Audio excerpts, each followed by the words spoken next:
His name became synonymous with courage and fearlessness.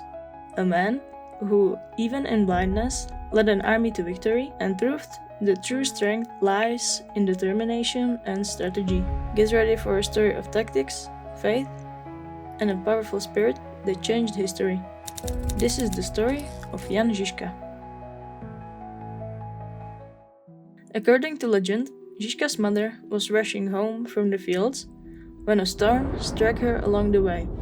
It was under an oak tree near Trocnov in 1360 that Jan Žižka was born. At the age of 11, he suffered a sword wound that cost him one of his eyes.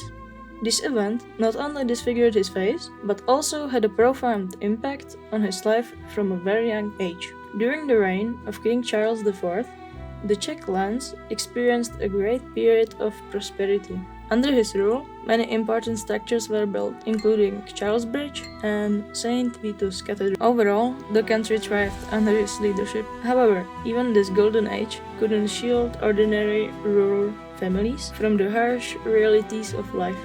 Žižka grew up in an environment where disputes over land and property were a daily occurrence. It was this challenging environment and his turbulent youth that helped shape his determined character, which would later make him famous. According to the execution records of the Rosenberg family, Jan Žižka openly declared hostility towards Jindřich of Rosenberg and the city of České Budějovice. Along with his brother and a man named Henry, he joined an outlaw group led by a man known as Matthew the Leader. This group did not operate independently, but rather carried out dirty work for someone else. However, in 1405, relations between Wagon Fort and the Rosenberg family were reconciled. That led to collapse of the group. Matthew was captured in 1409, subjected to torture, and ultimately executed. Unlike him, Jan Žižka received an amnesty from King Václav IV in 1409. There exists a hypothesis suggesting that Jan Žižka and Jehan Susque de Biegne might have been the same person. Between 1404 and 1405, Susque was at the court of Philip the Bold, cousin of Václav IV, where he accompanied a prominent nobleman during negotiations in the Czech kingdom and Hungary. He also held the unusual role of a groom of rare horses, likely due to his ability to bring valuable horses from Bohemia. Žižka was highly skilled in trading stolen goods, which could be another indication that Susque and Žižka were one and the same. At the end of April 1409, Susque was part of a delegation negotiating with Václav IV. On July 3, 1409, when Susque was sent as a courier to the Czech king, it was the same month that Jan Žižka received his royal pardon. Between 1409 and 1411, Jan Žižka served as a mercenary in the army of Polish King Vladislav II Jagiello, participating in the battles against the Teutonic Order. While it is unclear whether he directly took part in the famous Battle of Grunwald, we know that he was involved in the military operation that followed the conflict. Additionally, there are reports suggesting that Žižka may have fought during the 100 Years' War in the service of English King Henry V. He is also believed to have served in various countries, including Hungary, Denmark, and Lower Saxony. On July 30, 1419, as an angry crowd of followers of Jan Hus, including Jan Žižka, seized the new town hall in Prague, the dramatic throwing town councillors out of the windows to the furious mob marked the beginning of the Hussite Wars.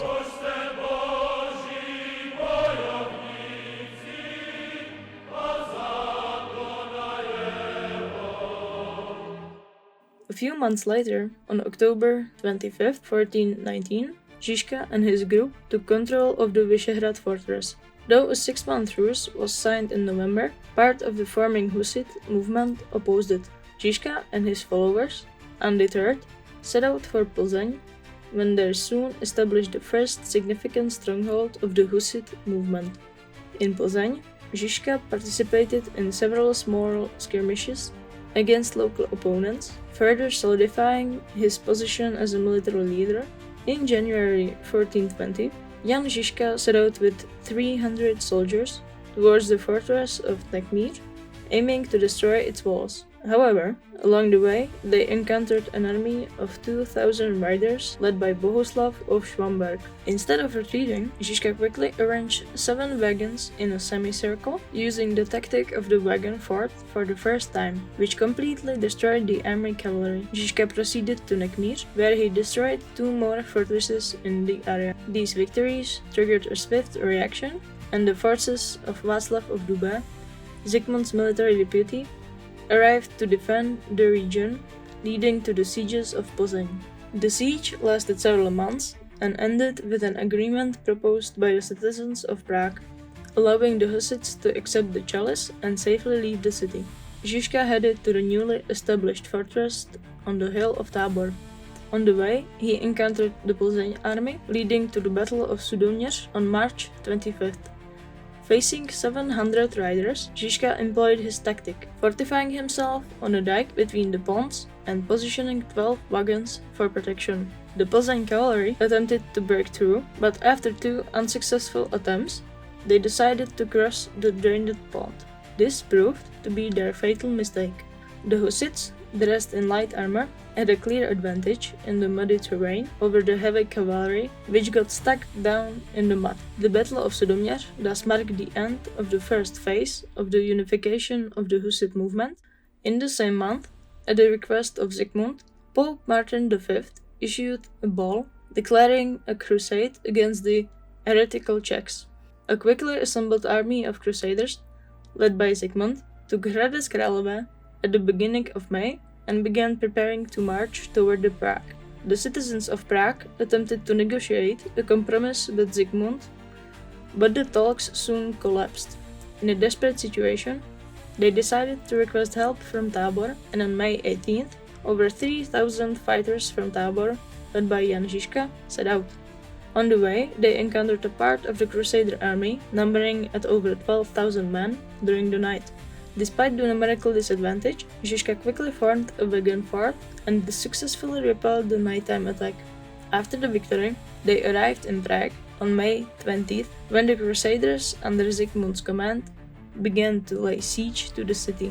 Zikmund soon realized that a direct attack on Prague's walls would be disastrous. He decided to encircle the city and take it in a pincer's movement, but to do so, he needed to control a strategic point, Vítkov Hill. Zikmund's army planned faked attacks on Charles Bridge, Newtown, and the eastern wall, while the main attack was aimed at Vítkov. The attack on Vítkov was made by the Crusaders over a narrow neck, only a few meters wide, but they eventually reached the wooden huts, where only 29 Hussites, led by Jan Žižka, awaited them. The Hussites, who had no intention of letting the fight on Vítkov go unnoticed, gathered a detachment of about 50 archers and a group of flailmen, led by a priest, and set off up the hill to Vítkov. The surprise attack by the Hussites from the southern side caught the Crusaders off guard, and they were gradually pushed back to the steep northern slope. Panic broke out among the rear units, which began to flee the battlefield, while the front part of the army was forced off the slope, doomed to their fate. The Crusaders fleeing from Vítkov also gathered their units and started retreating to the other side of the Vltava. Zikmund personally witnessed the ruin of the Crusader plan from Letná, unable to prevent the collapse of the Crusader army. After this failure, Zikmund was crowned at Prague Castle. In early August, the citizens of Prague and Tábor decided to send a mission to Poland to inquire whether the Polish king would be interested in the Czech crown. On August 22nd, they left Prague and set off towards South Bohemia. During their campaign, they captured Vodňany and Prachatice. After these victories, Žižka's army decided to return toward Prague. They waited for the fortress at Říčany to capitulate. Once the fortress surrendered, Žižka ordered the execution of 9 priests who were judged and then burned at the stake. In the beginning of 1421, Jan Žižka captured several monasteries and continued his campaign. However, on February 2nd, he headed towards Tachov, where he fought a large number of rebel troops. He decided to go back to Tábor to gather some troops. Zikmund immediately began an attempt to retake the monastery at Kladruby, which took him 3 weeks. Meanwhile, Žižka allied his forces with the people of Prague, and together they set out to return. Zikmund disabled his army and fled to Litoměřice. On February 14, both Hussite armies began the siege of Plzeň, which lasted for 4 weeks. After this period, Plzeň requested a truce and signed an agreement in which they committed to accepting the chalice. Afterward, Žižka captured Chomutov, Beroun, Příběnice, Chrudim, Vysoké Mýto, Polička, Litomyšl, and Jaroměř. In Jaroměř, the Prague forces separated from the army, and Žižka continued towards Trutnov, Dvůr Králové, and Mladá Boleslav. Finally, he headed to Litoměřice, where he took control of a stronghold and named it Chalice. At the beginning of June, Jan Žižka participated in the assembly in Čáslav, after which he continued toward the castle of Rabí. During the siege of the castle, he lost his second eye. Despite going blind, he joined the people of Prague on August 6th, who were preparing to march against Most. In the following month, Žižka focused on forming new units to fight the Second Crusade. The Second Crusade entered Bohemia on August 28th, near Cheb. On September 10th, they reached Žatec, which was overcrowded with people fleeing from the advancing army. The siege of the city lasted for 3 weeks, during which there were 6 attempts to bridge the walls. The Crusader camp, however, began facing supply problems. Combined with the fire that broke out in the camp and a raid by the people of Žatec against the encampment, the Rhenish faction of the crusade began to fall apart. But Zikmund was not finished yet. At the end of October, he captured Uherské Hradiště, and in November, he continued his march toward Kutná Hora. Although the city was in the hand of the Calixtines, a large portion of its population was German-speaking Catholics. The Hussites, aware of this situation, set up a wagon fort 500 meters from the city walls. Despite several repulses of the attackers, negotiations between the citizens of Kutná Hora and Zikmund led to betrayal. Jan Žižka found himself surrounded.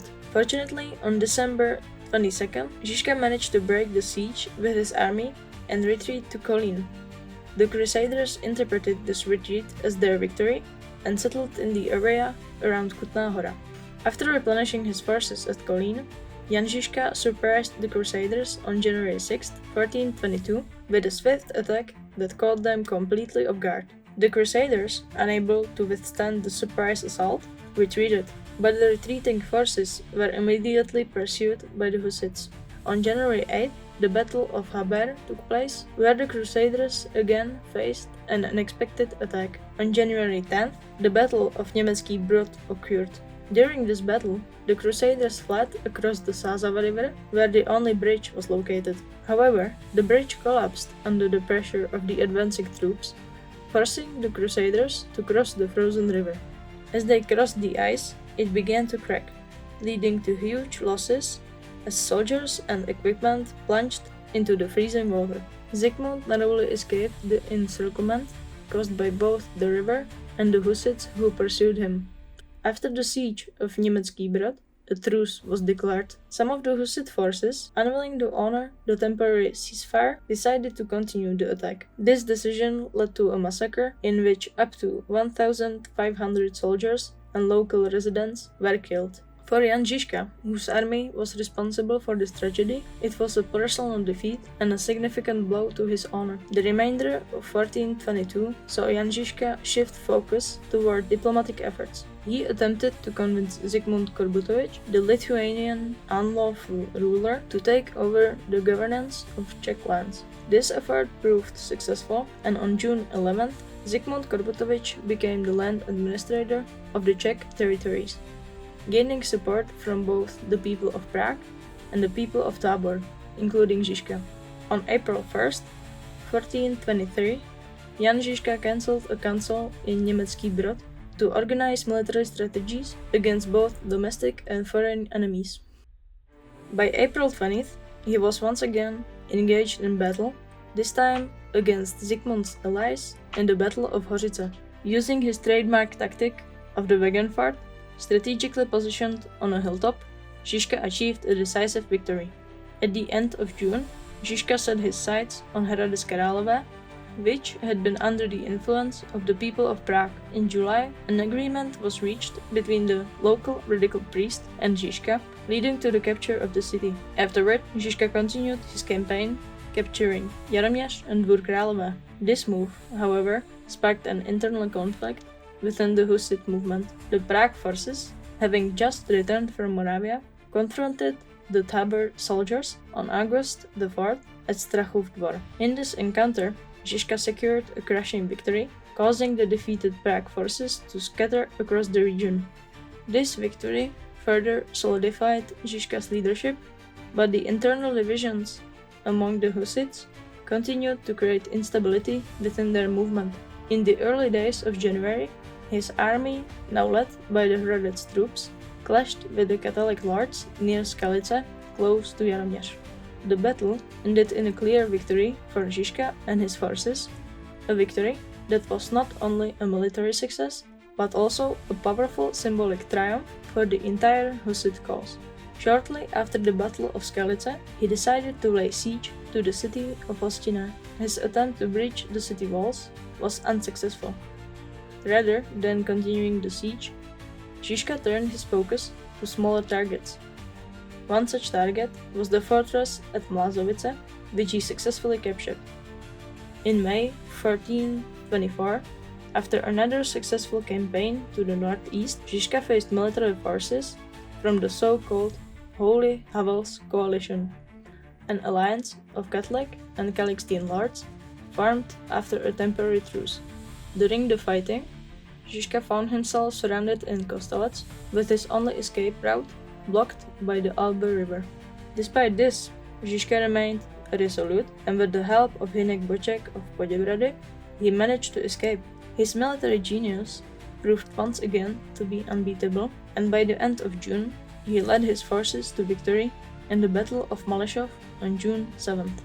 The Battle of Malešov was a resounding triumph. Žižka solidified his position and soon turned his attention to Kutná Hora, which he allegedly burned to the ground. Other cities, such as Kouřim, Český Brod, and Nymburk, fell without resistance after this victory.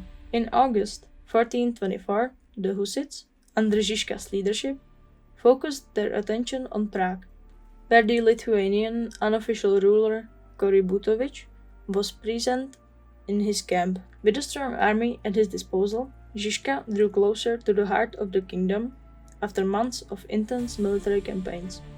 However, a significant turn of events occurred at the end of August and the beginning of September 1424. Negotiations led to a reconciliation between Žižka and the Prague faction, including the unofficial ruler Zikmund. An agreement was reached, one that Žižka hoped would last as long as the peace at Konopěště, symbolized by a pile of stones erected as a memorial. This moment in the history of the Hussite movement not only unified the factions within the camp, but also paved the way for the new military expeditions to come. Jan Žižka embarked on a solo mission to lay siege to the castle near Přibyslav.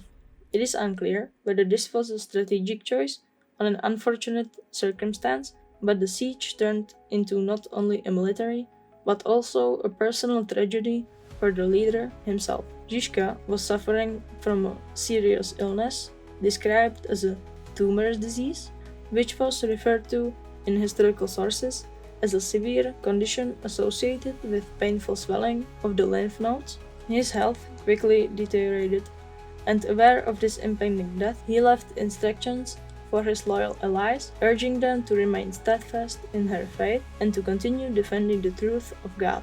His death, which occurred on October 11, 1424, was seen as the loss of the father of the entire Hussite army. Despite his passing, his troops completed the siege of Přibyslav, destroyed the castle, and burned everything that resisted their power. Following his death, Žižka's body was transported to Hradec Králové, where it was buried in the Church of a Saint Spirit. His death marked not only a military loss, but also the symbolic end of an era that Žižka had helped to shape. Just before he died, he proclaimed, "I am not a man for the world, I am merely an instrument for the salvation of our truth. His passing left his army at a crossroads, but his legacy lived on in the subsequent struggles for the Hussite cause.